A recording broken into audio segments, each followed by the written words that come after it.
The Johnson family had tried everything. They called the church, psychiatrists, doctors, and even exorcists, but nothing helped. Emily remained trapped within the walls of the house, as if some invisible force was binding her to that place.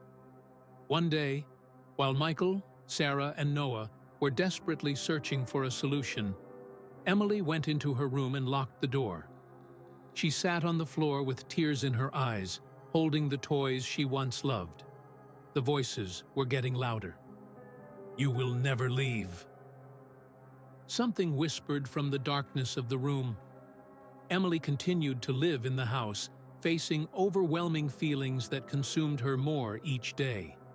Her young, fragile body could no longer bear the weight of those emotions, and one day, she simply passed away. From that moment on, the house fell silent. The footsteps that once echoed through the halls suddenly stopped. And it wasn't until many years later that the family began to realize some key things that had remained hidden beneath the layers of silence and riddles the house carried.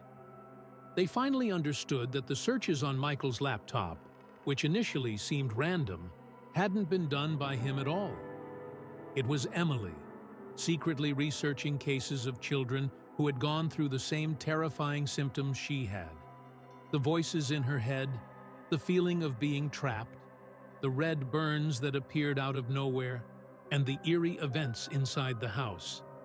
Emily had been desperately trying to find a way to free herself.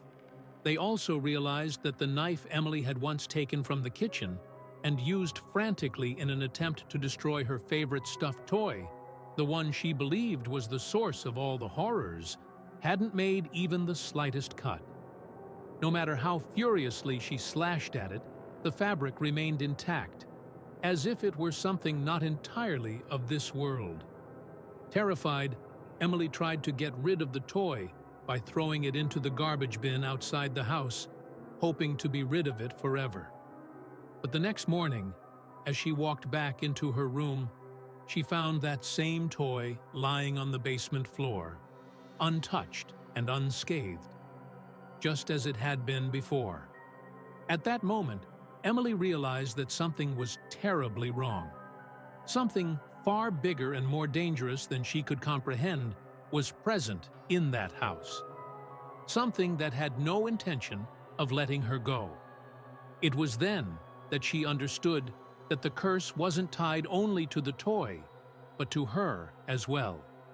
The reason Emily had been unable to leave the house lay in what had happened that terrifying night.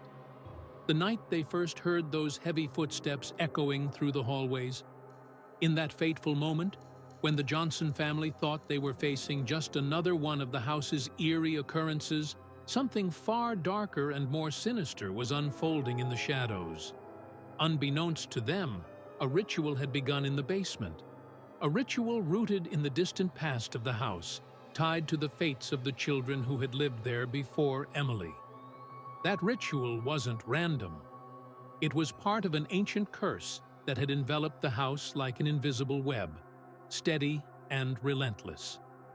At the moment when they first heard those footsteps, the forces controlling the house chose Emily as their next victim, binding her spirit to the walls, floors, and windows of that cursed place. Trapped between worlds, Emily lost the ability to escape or seek help. Her freedom vanished that night, and from that moment on, she became part of the house, part of the curse that never ended. Years later, Michael, now an older man, still felt haunted by the shadow of Emily and her final whispers. He knew he had to do something. Determined to free her soul once and for all, he made the difficult decision to return to the house. The house looked even more terrifying than he remembered. The windows were cracked, the doors creaked, and the darkness inside was thick and oppressive. As soon as he stepped inside, he felt the same coldness that had enveloped them on the night Emily died. The lights didn't work, but Michael could feel unseen eyes watching him. He walked toward the room where Emily had spent her last moments.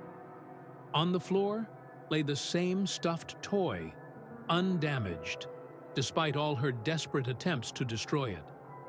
Michael knew what he had to do. He took a bottle of gasoline from his bag and poured it around the room. Then he struck a match and dropped it onto the floor. The flames quickly spread, consuming the old fabric and filling the room with thick, black smoke. Michael quietly prayed as the fire devoured everything in its path. The shadows seemed to dissolve in the smoke, and in the final moments, Michael heard a soft, gentle whisper, "Thank you, Daddy." The house by the lake burned to the ground, leaving nothing but ashes and a dark, scorched mark where it had once stood.